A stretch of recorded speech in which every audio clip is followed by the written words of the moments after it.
Hello दोस्तों। जब हम लड़ाई का नाम सुनते हैं तो मन में तलवारें, युद्ध और जमीन पर होने वाले संघर्ष याद आते हैं। लेकिन सच्चाई यह है कि सबसे बड़ी लड़ाई जमीन पर नहीं, बल्कि लोगों के दिलों में होती है। हर दिन हमारे दिलों में एक अदृश्य लड़ाई चलती रहती है, जो दिखाई नहीं देती, पर यह लड़ाई हम हमेशा अपने जीवन में लड़ते हैं। प्रेम और घृणा के बीच में, शांति और चिंता के बीच, विश्वास और डर के बीच, क्षमा और बदला लेने के बीच। कोई देख नहीं सकता, पर यह संघर्ष हमारी आत्मा को थका देते हैं और यह लड़ाई हमारी आत्मा में निरंतर चलती रहती है। इसलिए तो यिर्मयाह उसके 17वें अध्याय के 9वें पद में लिखा है, मन तो सब वस्तुओं से अधिक धोखा देने वाला है, उसमें असाध्य रोग लगा है, उसका भेद कौन समझ सकता है। मेरे प्रियो, शत्रु जमीन पर नहीं, पर आपके और हमारे दिल को भी जीतना चाहता है।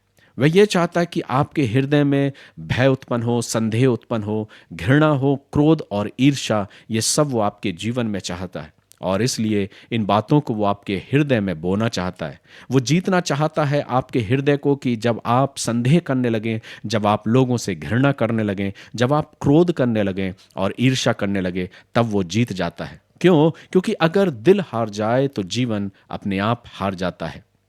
ईश्वर चाहता है कि हम दिल की लड़ाई जीतें, प्रेम से, क्षमा और सत्यता के साथ। लड़ाई केवल तलवार से नहीं मेरे प्रियो, लेकिन इस लड़ाई को, जो आत्मा की लड़ाइयों से, प्रार्थना, वचन और आत्मा की सामर्थ्य से जीती जाती है। दिल की लड़ाई कैसे जीते मेरे प्रियो? ईश्वर से हर दिन मार्गदर्शन मांगे कि हे ईश्वर, मेरे हृदय को शुद्ध कर। ईश्वर के वचन में निरंतर अपने आप को ढालते जाएं, हर झूठ से अपने आप को दूर रखें, प्रार्थना में अपने आप को जागृत करें। लड़ाई जीवन की सीमाओं के लिए नहीं, बल्कि दिलों की सच्चाई के लिए है। इसलिए हर दिन अपने दिल की रक्षा करें और ईश्वर के प्रेम में निरंतर आगे बढ़ते जाएं। इसलिए तो कहा गया है, सबसे अधिक अपने मन की रक्षा कर, क्योंकि जीवन का मूल वही है।